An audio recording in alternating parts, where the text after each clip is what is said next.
bienvenue pour ce nouveau numéro de l'émission Renaissance, l'émission qui questionne les vocations, qui met en lumière les parcours de vie atypiques qui sont portés et soutenus par le Seigneur. Nous voudrions d'ores et déjà vous remercier, chers auditeurs, pour la patience et la fidélité que vous faites montre à notre émission et remercier tous les fidèles auditeurs qui ont réécouté nos émissions sur la chaîne YouTube à laquelle vous pouvez vous aussi vous abonner dès maintenant si ce n'est pas encore fait en tapant Renaissance RENE2SENCE dans la barre de recherche de l'application YouTube et vous retrouverez tous nos contenus, les portraits, les interviews que nous avons réalisées jusqu'ici par la grâce de Dieu. Aujourd'hui, en ce 14 mai 2025, nous avions envie et ressentions le besoin de vous proposer un nouveau format. Nous avons reçu tout au long de la vie de cette émission des artistes, des personnages au témoignage public qui bénéficient d'une certaine aura, d'une notoriété, mais aussi des anonymes, des orphelins, des tout-petits, des personnes à qui on n'accorde pas vraiment de crédit dans la vie, des personnes qui nous ont fait des confidences sur leurs maladies, des tumeurs, perte de raison, drépanocytose, des gens qui ont connu les entraves, qui ont connu la prison, mais aussi des gens qui n'ont jamais cessé de croire en Dieu, en la vie, en la possibilité d'une seconde chance, d'une renaissance. Aujourd'hui, nous voulions parler de leurs blessures, mais aussi des vôtres, des miennes, des nôtres, de comment on se relève de tels traumatismes, comment on continue d'avancer, mais avant tout, qu'est-ce que c'est la blessure émotionnelle, puisqu'il s'agit de blessures émotionnelles, comment ça commence, comment elle est initiée, comment elle agit, comment elle modifie notre rapport à la vie, aux gens qui nous entourent, à la famille, aux amis, et comment elle nous prive de la grâce de Dieu, comment elle nous prive de l'entrée dans notre destinée jusqu'à ce que Dieu agisse et intervienne pour nous restaurer et nous replacer dans notre chemin de vie. Nous allons commencer avec une émission introductive dont le titre est « Comment on reconnaît une âme blessée ?» aussi simple que ça, et faire notre cheminement petit à petit avec la grâce de Dieu au travers des lundis. Pour ceux qui veulent approfondir de cette question ou simplement en savoir davantage, avoir plus de détails, il est possible de nous lire à travers la chronique à cœur ouvert qui paraît chaque semaine dans les colonnes des Dépêches du bassin du Congo, édition culturelle des Dépêches de Brazzaville que vous pouvez retrouver en ligne. Et aussi, pour ceux qui sont drépanocytaires, comme je le suis, vous pouvez retrouver mon témoignage, conseils et astuces dans les précédentes émissions sur notre chaîne YouTube, mais aussi au travers de la chronique Renaissance, toujours au sein de l'hebdomadaire culturel Les Dépêches du bassin du Congo. Une fois que tout cela est dit, nous allons pouvoir entrer dans le vif du sujet. Comment reconnaît-on une âme blessée ? Mais avant tout, pourquoi c'est important pour nous chrétiens de savoir comment est-ce qu'on reconnaît une âme blessée? Parce que les blessures émotionnelles, la question de la santé mentale, c'est important pour nous chrétiens parce que l'homme est fait de trois parties. Premièrement, il est fait de trois parties. Il est fait de corps, d'âme et d'esprit et que la santé de l'âme est aussi importante que celle du corps et de l'esprit parce que nous avons trop laissé ce sujet aux séculiers, psychiatres, psychologues, coachs en développement personnel, alors que Dieu en parle et qu'il a son mot à dire et qu'il l'a toujours eu. Parce que l'histoire de la Bible nous prouve à travers l'histoire de personnages illustres depuis Abraham jusqu'à Jésus et même après Jésus que derrière un péché se cachent deux choses, soit l'orgueil, soit une blessure cachée. Tous ont péché et tous sont privés de la gloire de Dieu. Mais en Jésus-Christ, la rédemption et le retour à la maison sont possibles, le retour au plan initial de Dieu. C'est enfin important pour nous aujourd'hui parce que si on ne comprend pas ces mécanismes, ces dysfonctions, cette part de l'inconscient, on va passer à côté de notre destinée parce que, à cause de nos blessures, il va nous être compliqué de discerner le plan de Dieu, de se soumettre à sa volonté et de le laisser agir à sa guise. Dieu peut nous appeler, par exemple, au mariage, mais notre cœur est cabossé. À cause de notre histoire de vie, à cause des expériences que nous avons vécues, on se méfie des hommes, on n'a pas confiance dans la femme, on redoute l'intimité, qu'elle soit physique, émotionnelle ou spirituelle, on a peur de perdre notre indépendance, on a plein de préjugés et de préconçus et on répond inconsciemment aux autels de sacrifice de nos familles qui ont aussi leur part émotionnelle et continuent d'agir dans nos vies au travers des blessures émotionnelles. Dieu peut nous appeler à un certain ministère, à une élévation, comme il l'a fait avec Joseph, comme il l'a fait avec Jonas, avec Moïse et tant d'autres. Mais les blessures émotionnelles agissent et nous font passer à côté de l'appel, fuir l'appel, l'éviter ou le saboter consciemment ou inconsciemment, parce que quelque part dans notre histoire, on a été blessé et on ne veut plus d'aucune façon s'exposer à quelque chose qui nous blesse, qui nous met mal à l'aise, qui nous sort de notre confort, de notre cachette, en ne sachant pas que quand Dieu nous envoie, Dieu guérit, Dieu restaure, Dieu équipe et Dieu déploie. Il faut apprendre alors à lui faire confiance inconditionnellement. Mais apprendre à faire confiance à Dieu, ça aussi, ça s'apprend. Alors comment reconnaître une âme blessée? Et avant cela, il est important de savoir que ce que c'est une blessure émotionnelle. Une blessure émotionnelle, c'est une blessure de l'âme. C'est une blessure qui intervient au niveau de la sphère de l'âme qui permet la vie relationnelle. Celle qui fait ce pont entre notre esprit et ce qui se passe autour de nous, avec notre environnement, avec notre entourage, que ça soit proche ou éloigné. En bref, avec tous les gens qui comptent pour nous, mais aussi avec les gens qui ne comptent pas, des gens qu'on ne connaît simplement pas. Les recherches en sciences humaines ont répertorié 5 principales blessures émotionnelles, alors qu'il y en a plusieurs, mais les principales sont la blessure du rejet, la blessure d'abandon, la blessure de la trahison, la blessure de l'injustice, la blessure de l'humiliation. Ces 5 blessures interagissent toujours. Elles ne fonctionnent pas de manière isolée, mais interagissent ensemble, mais il y a toujours une qui prédomine sur les autres et qui entraîne avec elle ses réactions, ses réflexes inconscients, le masque social qu'elle entraîne, mais aussi son processus d'adaptation. Comment, à cause de cette blessure, on va s'adapter aux gens autour de nous, comment on va réagir dans nos relations, plus que d'agir et plus que de chercher à reconnaître la voix de Dieu et ses instructions dans une relation précise ou dans un projet précis. On ne va pas toutes les voir, c'est pas le but ici, mais savoir comment elles agissent. Comment, au travers de la Bible, elles ont agi pour façonner l'histoire de la chrétienté telle que nous la connaissons et comment, chez nous, elles agissent contre nous et contre notre destinée. Pour aborder ce sujet, je vais donc continuer le témoignage que j'ai commencé il y a quelques années au travers de mon premier livre qui s'intitule « De l'ombre à la lumière, mon parcours de personne drépanocytaire » qui a été publié aux éditions L'Harmattan en 2017, que vous pouvez retrouver sur Amazon et à la librairie L'Harmattan au centre-ville. Et donc je continue encore ce travail de témoignage que j'ai donc poursuivi avec le deuxième livre, Aurore, mon expérience de mort imminente, qui a été publié cette fois-ci en auto-édition sur Amazon, qu'on peut retrouver aussi sur Amazon. Pourquoi ce travail de témoignage est important?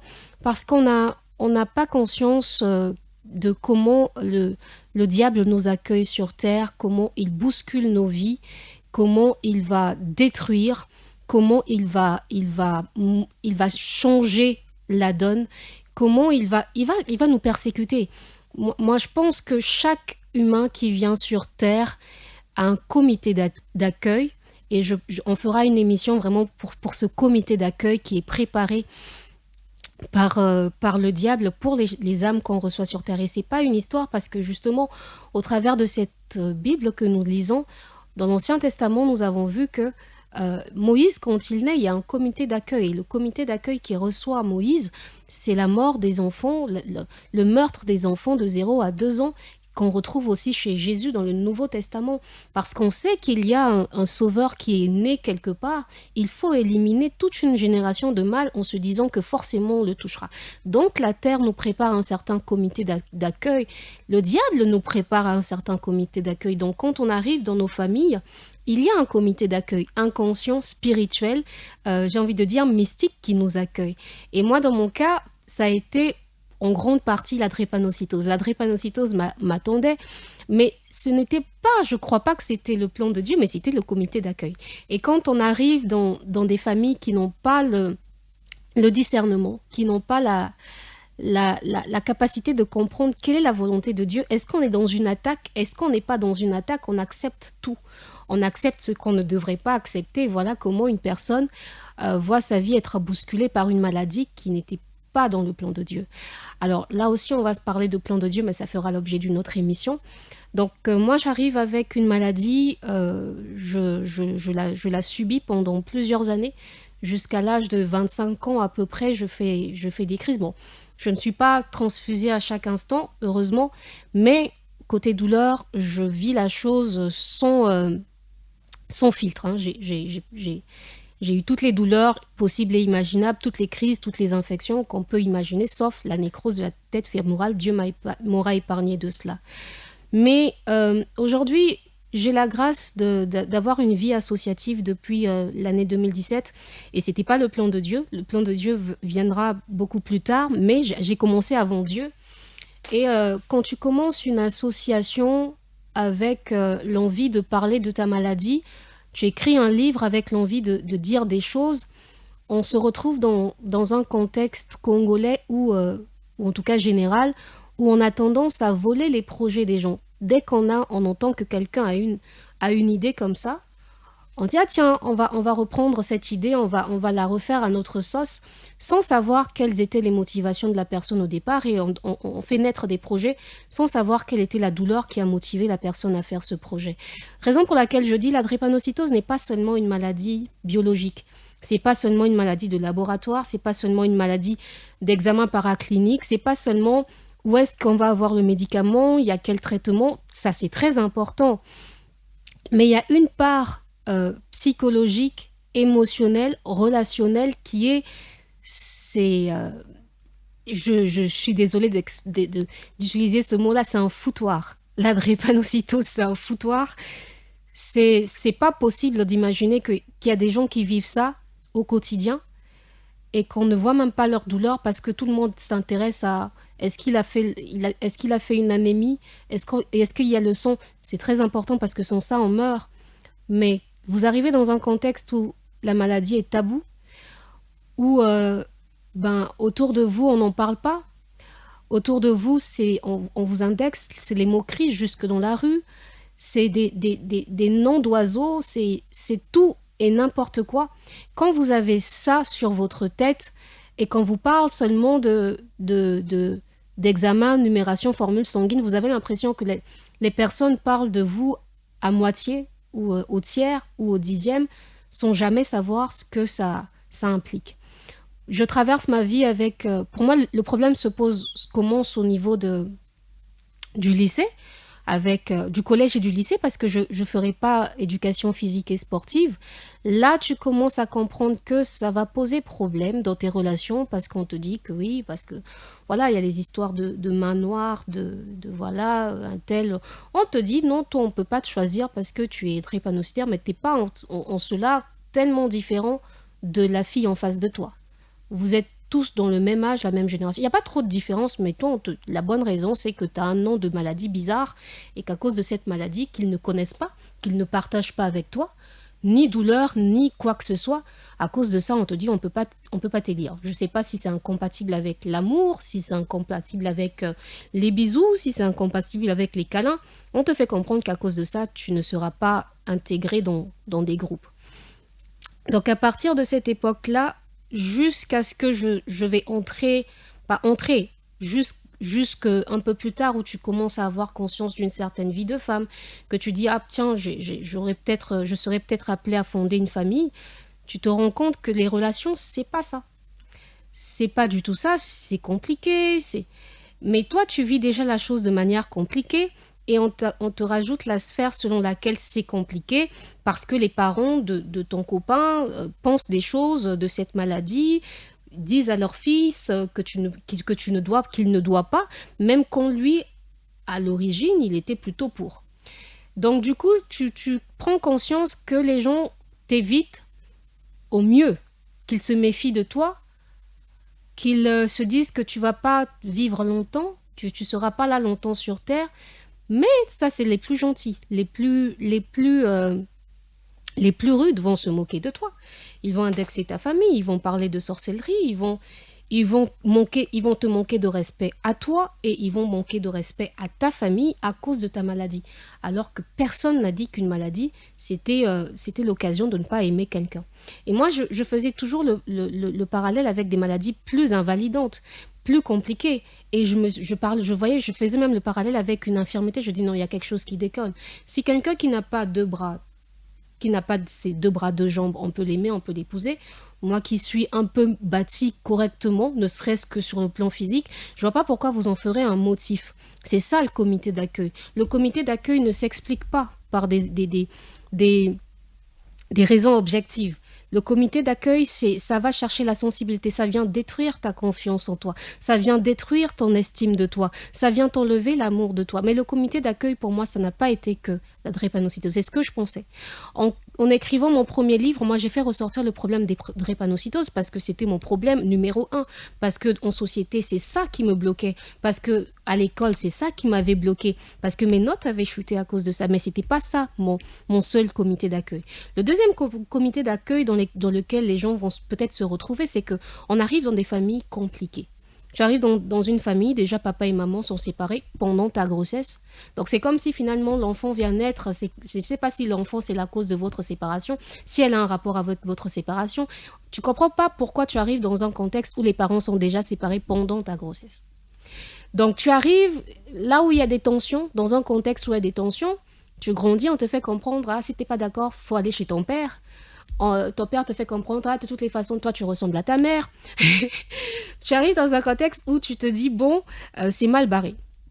Ça, c'est la famille restreinte. Papa, maman, on ne s'entend pas. Toi, tu es ballotté entre ça. Tu es ballotté, tu passes la période scolaire chez maman, la période scolaire chez papa. Tu ne comprends pas pourquoi chez papa, on mange à table et pas chez maman. Tu ne comprends pas pourquoi tes frères, tes frères, les enfants de ton père, ont un certain niveau de vie et toi, tu dois accepter une certaine... c'est pas une certaine galère. Tu dois accepter moins parce que, voilà, papa ne s'occupe pas de toi comme s'occupe d'autres enfants. Ça, c'est un comité d'accueil parce que les enfants voient ces différences. Ils voient ces différences de traitement. Ils se disent, ah tiens, je suis peut-être pas aussi aimé. Et hier, j'avais fait une publication sur Facebook. Dieu m'avait vraiment inspirée. Et je parlais de l'histoire de David. David, il arrive dans une famille où, voilà, lui, on lui dit, toi, tu vas t'occuper des moutons voilà, dans la forêt là-bas, loin là-bas, là où les gens ne pensent pas à toi et tout ça. Et David... Pendant qu'il fait ça, on présente ses frères à un prophète pour qu'il devienne éventuellement roi d'Israël. Ça veut dire que lui, on ne le calcule pas. Dans la liste des enfants qu'on fait pour être présenté aux gens importants, on ne met pas le nom de David. Et on voit ces réalités dans nos familles. On l'a vu avec Joseph que ses frères vendent. Il y a un rejet. Tu arrives dans des familles où tu ne sais pas pourquoi c'est toujours toi le problème. C'est toujours toi le bouc émissaire. C'est toujours toi qu'on indexe. C'est toujours toi qu'on va dire, ouais, il y a toujours un problème avec toi. Tu as l'impression que quand tu n'étais pas là, peut-être qu'ils s'entendaient, mais quand tu arrives, c'était toi, tu es le centre des problèmes de la famille, de tout le monde. Les gens se déchirent. C'est toi le mal aimé. Ça, c'est un comité d'accueil. Le troisième comité d'accueil, pour moi, ça a été la famille élargie. Tu arrives dans une famille à cause de ta maladie, ou peut-être pas. On te fait comprendre que, bon, toi, tu n'es pas une personne, on t'appelle cadavre. On m'a longtemps appelé cadavre au vu et au su de ma mère. Sans qu'elle ne réagisse parce qu'elle était dans une famille où elle n'avait même pas, elle aussi, sa place. Elle n'avait pas son mot à dire, donc elle subissait sa famille. Elle arrive avec un enfant qui subit ce qu'elle a subi, et pire que ce qu'elle a subi parce qu'elle n'avait pas su lever la tête dans cette fratrie, dans cette sororité.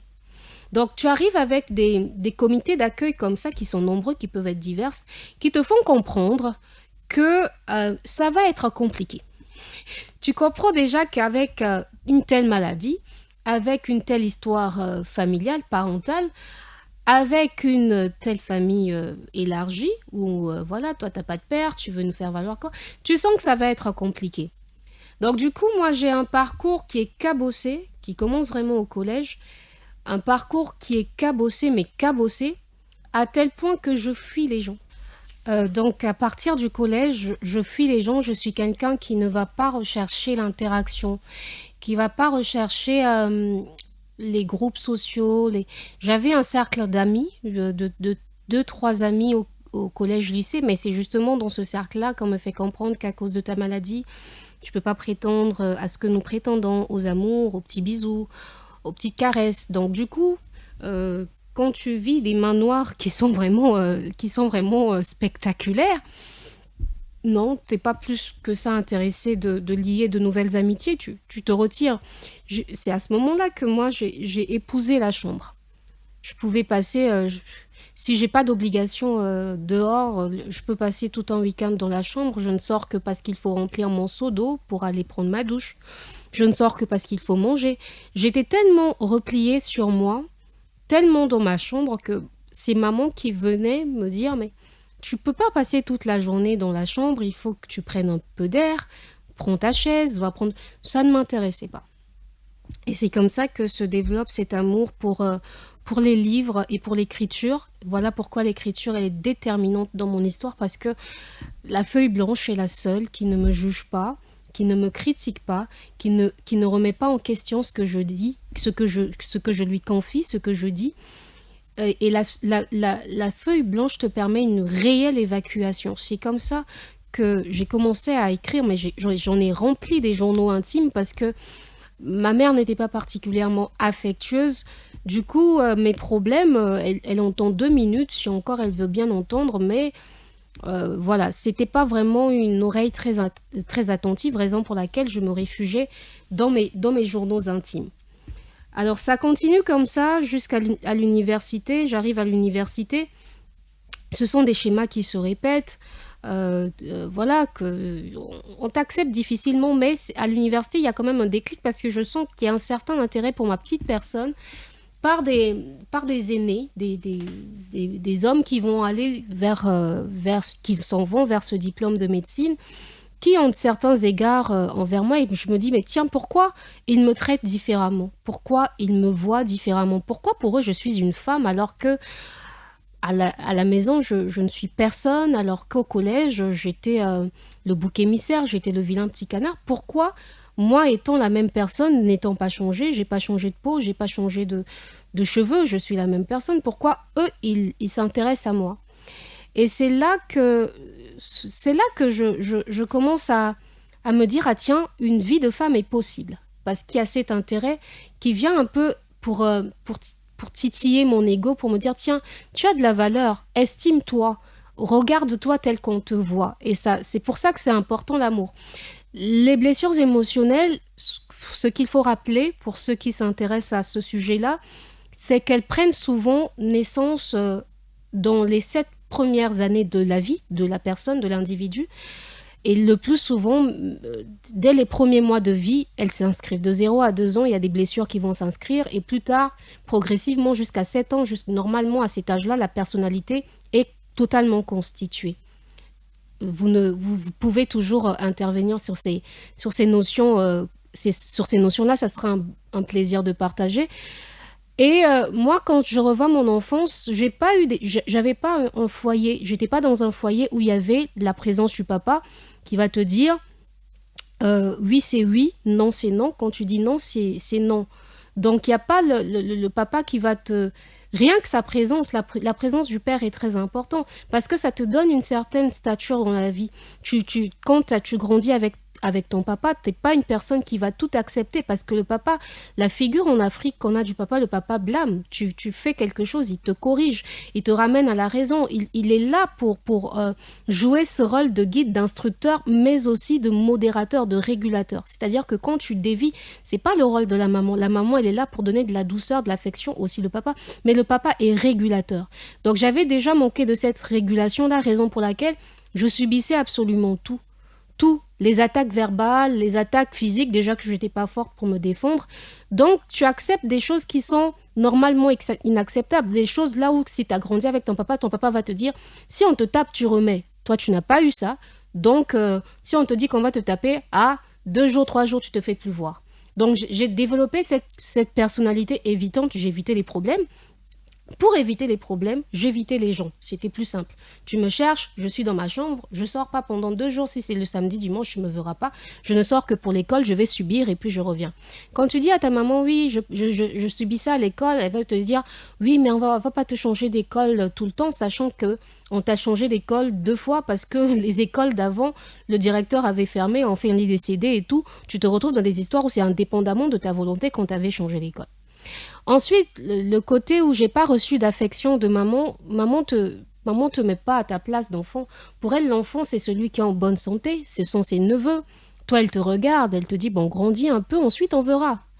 On verra si on peut t'aimer, on verra si on peut te caser quelque part, mais pas dans un mariage, parce que on se dit que tu es malade, donc le mariage, on le voit pas pour toi. On te voit dans des études de médecine.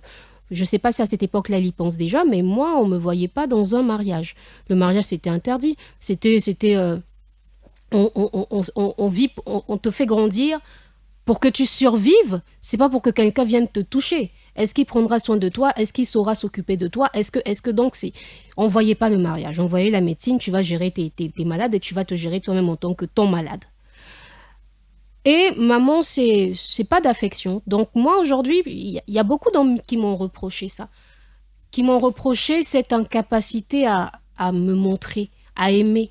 Je ne comprenais pas pourquoi il y a certaines relations, même il y a certaines relations dans lesquelles j'étais sans savoir que j'étais dans la relation. C'est-à-dire que la personne, il vit avec toi comme s'il est en relation, mais tu lui as jamais dit oui, il t'a jamais dragué, mais vous êtes comme en relation. Et un jour, parce que tu as un projet, parce que tu dois bouger, parce que tu dois te déplacer, il se fâche, il te dit, toi, tu sais pas aimer. Mais à quel moment ça avait commencé? Donc, en fait, tu comprends que ta manière à toi d'entrer dans la relation, c'est pas la manière de tout le monde de rentrer dans la relation. Et on va te reprocher des choses que tu ne vois pas. Comment ça, je ne sais pas aimer? C'est quoi aimer que je ne sais pas faire? Mais parce que personne ne m'a appris. Et c'est ce qu'on reproche souvent aux mamans africaines, surtout aux mamans congolaises. Elles ne savent pas aimer, elles ne savent pas donner de l'affection, pour la simple et bonne raison qu'elles n'ont pas été aimées de leurs parents, de leur père, de leur mère. Elles n'ont pas été aimées. Comment donner quelque chose que tu n'as pas reçu? Et moi, c'était mon cas. Je me rappelle de ça. Tu vois le garçon souffrir, mais tu ne peux pas, tu veux bien lui faire comprendre, je t'aime bien, je pense beaucoup à toi, mais si je te dis à quel point je pense à toi, tu ne me croiras pas. Mais tu es incapable, au-delà de tes mots, de lui dire, de le faire se sentir aimé. Donc, c'est-à-dire que la personne recherche de l'affection, toi tu es là, je t'aime, mais mon je t'aime avait perdu de la valeur. Je peux te dire ça 10 000 fois par jour, mais te montrer que je t'aime, c'était autre chose. Pour moi, quand je te dis je t'aime par texto, je suppose que tu le ressens, tu le revis comme je le revis dans mon cœur, mais j'étais incapable, au-delà de cette phrase envoyée par texto, de te mettre à l'aise. Ensuite, c'est là que tu apprends un peu du développement personnel, que tu apprends un peu de la psychologie, que tu comprends que l'amour, c'est pas que le dire, qu'il y a des langages de l'amour, il y a des gens, pour qu'ils se sentent aimés, il faut que tu lui fasses des cadeaux. Il y a des gens, pour qu'ils se sentent aimés, il faut que vous ayez des moments de complicité, des moments de qualité. Il y a des gens pour qui se sentent aimés, il faut que tu lui rendes des services. Il y a des gens pour qui se sentent aimés, il faut que tu lui dises. Moi, j'avais besoin, comme elle le dit, je t'aime. Personne ne m'avait jamais dit ça. On m'a dit tout le contraire. On m'a dit, toi, tu iras pas loin. Toi, tu es pas en bonne santé. Toi, on va pas trop miser sur toi. Toi, tu n'es qu'un cadavre. Donc, on m'a jamais dit ça. Donc, j'avais toujours besoin d'écouter ce je t'aime. Et la première personne qui me dit, je prends. La première personne qui me dit je t'aime, je prends, quel que soit ce qu'il y a derrière ou ce qu'il n'y a pas. Il suffit que tu me le dises, je suis à toi. Mais j'ai vu des hommes souffrir. Tu sens que la personne t'aime. Lui aussi, il est incapable de te le dire parce qu'il ne sait pas le dire. Toi aussi, tu es incapable de lui montrer parce que tu ne sais pas le montrer. La relation n'avance pas. Et là, tu comprends que, Seigneur, il y a un souci. Je veux me marier, je n'ai pas envie de rester comme ça.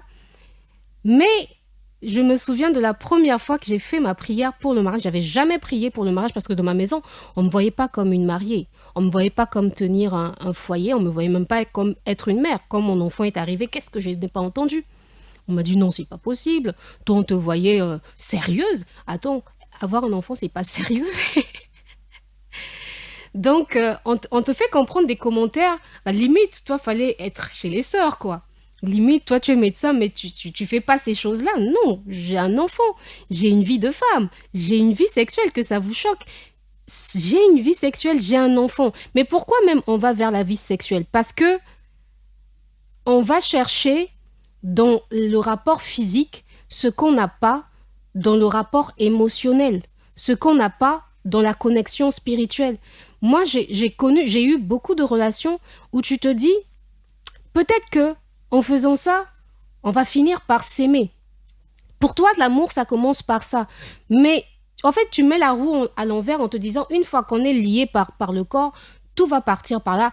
Il va forcément m'aimer, je vais forcément l'aimer. Tu ne sais pas que tu es en train de créer des connexions spirituelles où tu te mets en danger parce que lui, il a certes son esprit, mais il a aussi des réclamations familiales. Il a aussi des liens de famille. Donc, tu ouvres la porte de ces esprits familiaux dans ta famille et inversement. Mais pour moi, une relation sérieuse devait commencer par un contact physique. Sinon, j'aurais l'impression que je ne t'ai pas montré, puisque je savais que le dire, ça ne passait pas vraiment. Fallait que je le montre. Et la meilleure façon pour moi de le montrer, c'était de le montrer avec mon corps. Mais c'était une erreur. Et j'en ai bavé parce que c'est avec du recul, tu te disais, ah tiens, je partageais mon étoile avec des gens qui n'étaient même pas en Dieu. Tu réalises ces choses-là, mais avec du recul, le recul de 2-3 décennies. Et avec ça, c'est là où je voulais vraiment arriver.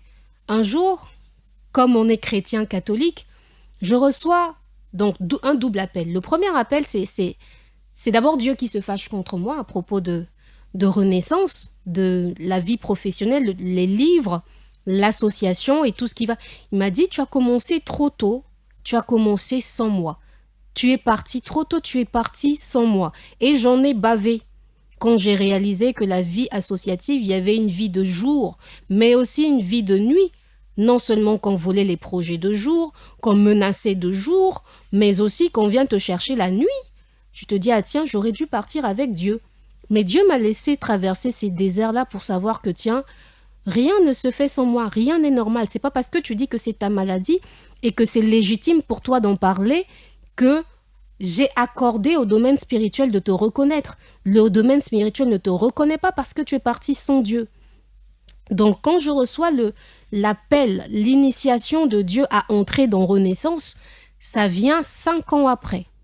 Et avec Renaissance, je reçois un autre appel et j'ai envie de le partager. Je reçois un appel au mariage qui vient de manière spectaculaire.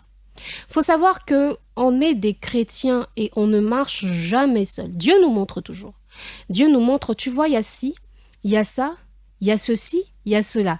Alors, quand je reçois donc cet appel au mariage, je me dis que Dieu m'a appelé au mariage, ça veut dire que je dois gérer, je dois rentrer dans la prière, je dois parler au Seigneur, je dois prier du matin jusqu'au soir et que ça ne sera qu'une question de quelques années puisqu'on m'avait même donné la date. C'est ça l'erreur. Quand Dieu dit, il ne va pas te donner la date, sauf qu'il avait fait avec Sarah pour dire l'année prochaine, je viendrai vers toi.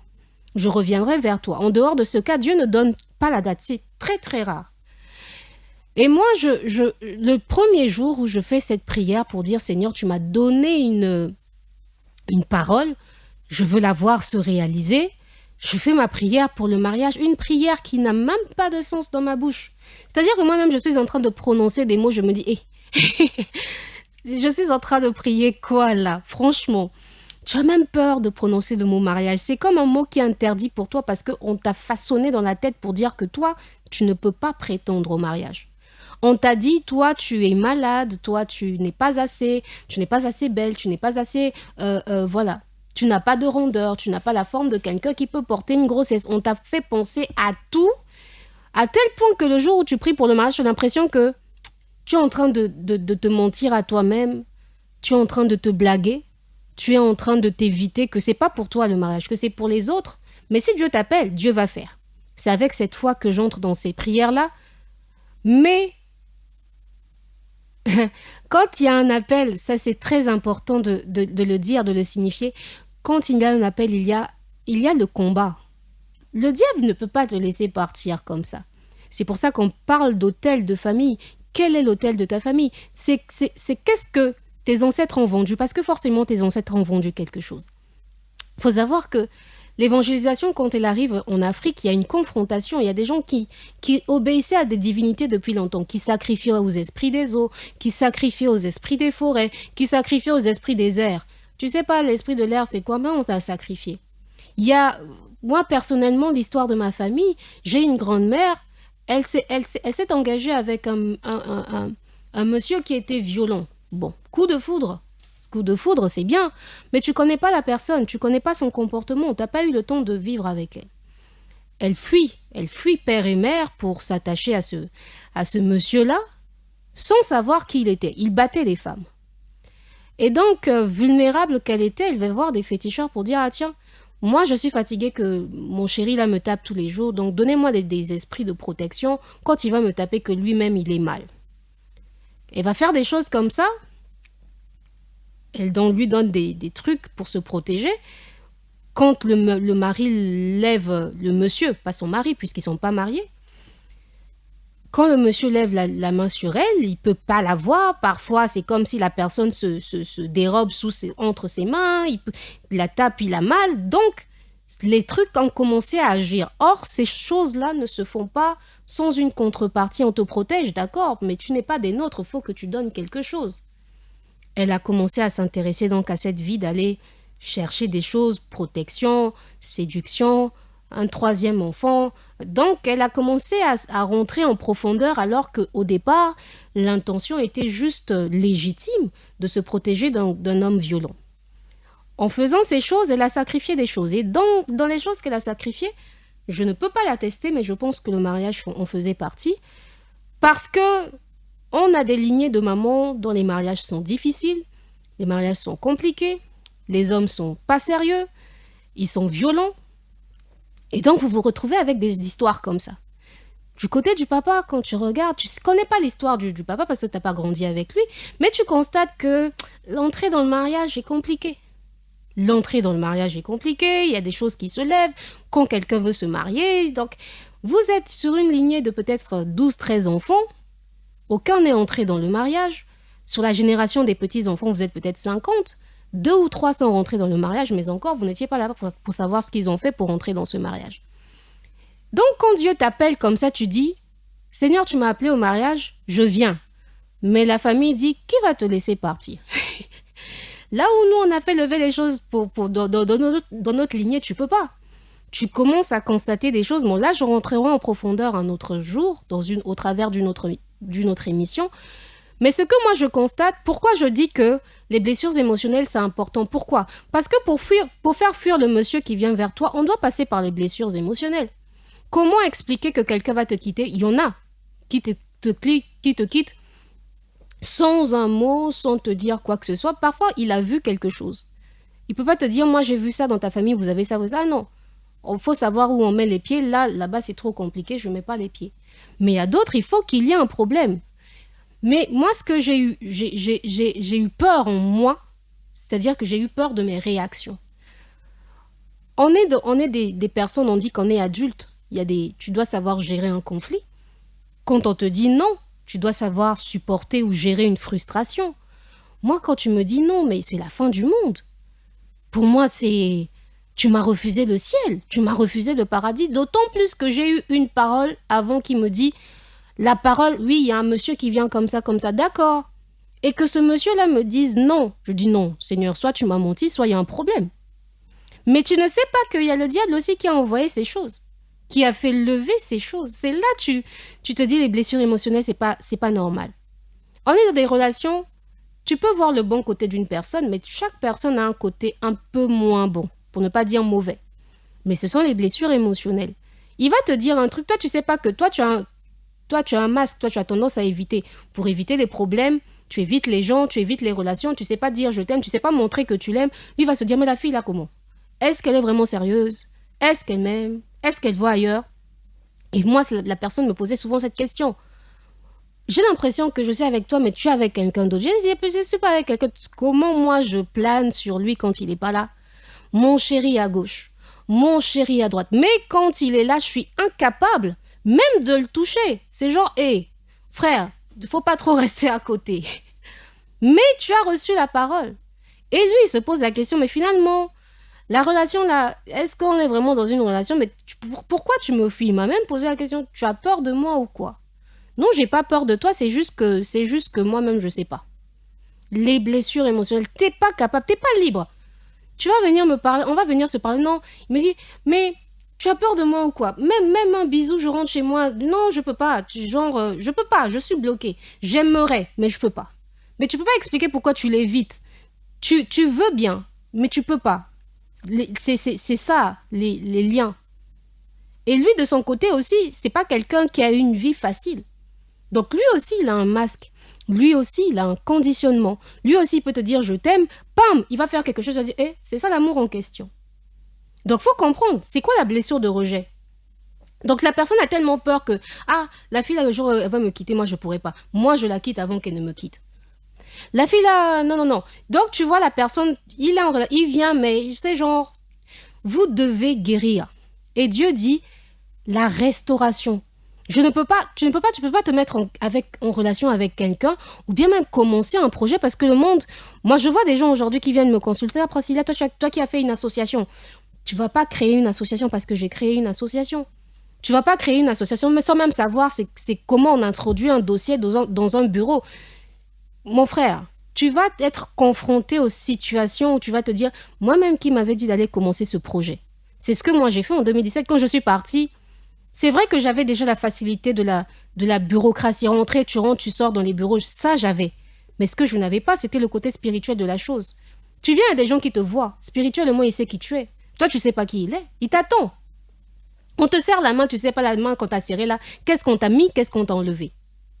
Donc, il y a des réalités, si Dieu t'a pas montré, si Dieu t'a pas coaché, si Dieu t'a pas dit c'est ton moment, tu vas aller te faire mal à la tête. Que ça soit dans l'entrepreneuriat, que ça soit dans les relations, dans tout ce que nous faisons, la guérison émotionnelle est très très importante. Sinon, tu vas aller te cabosser là-bas, mais tu vas dire Seigneur, fallait même pas. Et puis, il y a des gens qui ont tendance à se dire qu'il faut être bon. Dieu ne dit pas soyez bon. Dieu dit l'arbre de la vie. Pas l'arbre du bien ou du mal, l'arbre de la vie. L'arbre de la vie, Dieu peut te demander de faire des choses. Tu vas te dire, si je fais ça, les autres seront mal à l'aise. Non, tu n'es pas là pour plaire aux gens, tu es là pour plaire à ton Dieu. Parce que là où tu vas chercher à plaire à une personne, tu ne sais pas ce qu'il y a derrière cette personne, ou l'esprit qui est derrière cette personne. Donc tu vas essayer de plaire à un esprit que Dieu n'a pas validé. Donc il faut toujours revenir à Dieu. Et Dieu, pour lui, ça compte. Il dit des choses comme « Garde ton cœur plus que toute autre chose. De lui proviennent les sources de la vie. » C'est-à-dire que ta façon de marcher dans la vie et ce que va devenir ta vie, c'est de ton cœur. Comment tu mets ton cœur en relation? Avec qui tu le mets en relation? Comment tu reçois les paroles? Moi, il y a des paroles qu'on m'a dites aujourd'hui, jusqu'à aujourd'hui, ça me bloque. Tu peux te dire, comment tu regardes la personne qui te l'a dit. Tu regardes, non, c'est le visage de maman. Non, c'est le visage de papa. Tu dis, mais comment? C'est-à-dire que pour moi, tu es comme on dit, mon Dieu sur terre. Mais si toi, mon Dieu sur terre, tu me dis ça, je vais bouger comment? Parfois, tu as envie de faire, tu as un élan, j'ai un projet, j'ai une moto. Non, pam, on te fait sortir une parole, ça te calme pendant plusieurs mois. Tu voulais faire, tu fais plus. Parce qu'un tel a dit. Même ton chéri, c'est ton chéri. Mais la façon qu'il regarde les choses que tu fais, ça modifie un peu. Parfois, tu voulais faire 100%, tu vas les faire 70% parce que, je veux pas trop déranger le chéri. Est-ce que Dieu a dit que ce que tu fais là, c'est ce qu'il veut? Donc, la vie émotionnelle, c'est vraiment, vraiment, vraiment super important. On prendra le temps de s'appesantir là-dessus. Et donc, pour aujourd'hui, nous en avons terminé. Et je vous invite pour la nouvelle émission. Donc, le lundi prochain, on va continuer à approfondir ces questions. Et avant de terminer, je voulais faire un petit message aux chrétiens catholiques du monde entier. Nous sommes dans une nouvelle ère, une nouvelle période. Nous avons accueilli un nouveau pape à la tête de l'Église. Et c'est un soulagement, je pense, pour beaucoup de chrétiens catholiques dans le monde parce que on est sorti d'un pontificat là où il y avait beaucoup de divisions internes qui se sont vues à l'extérieur à cause des questions de pastoral, des questions de morale, d'éthique et tout ça, de l'enseignement biblique même, de ce que Dieu a dit, de ce que Dieu veut. Donc je pense que c'est un soulagement pour beaucoup d'entre nous chrétiens d'avoir un pape qui apaise, qui nous a souhaité la paix à la manière de Jésus-Christ. Il est venu avec ce message, la paix soit avec vous. Mais en toute chose, ça me rappelle vraiment le dernier épisode que nous avons fait de l'émission Renaissance. Ça m'a quand même étonnée, je me suis dit, tiens, Dieu m'avait envoyé faire cette émission vraiment, parce que c'était comme nous introduire à cet aspect à cette toute nouvelle ère. Il fallait rappeler ce message à l'Église, revenez à Dieu, revenez à l'œuvre de la croix. Et c'est vraiment ce message que j'avais envie de passer. On n'a pas besoin d'avoir un bon pape, on a besoin d'avoir un pape qui soit soumis à Jésus-Christ, qui soit conduit par l'Esprit de Dieu et qu'en toute chose, qu'on garde toujours notre regard sur l'œuvre de la croix. Ce n'est pas le bien ou le mal, c'est de revenir à l'arbre de la vie. Nous en avons ainsi terminé. Nous vous souhaitons une bonne semaine et on se dit à très vite pour une nouvelle émission Renaissance. D'ici là, portez-vous bien.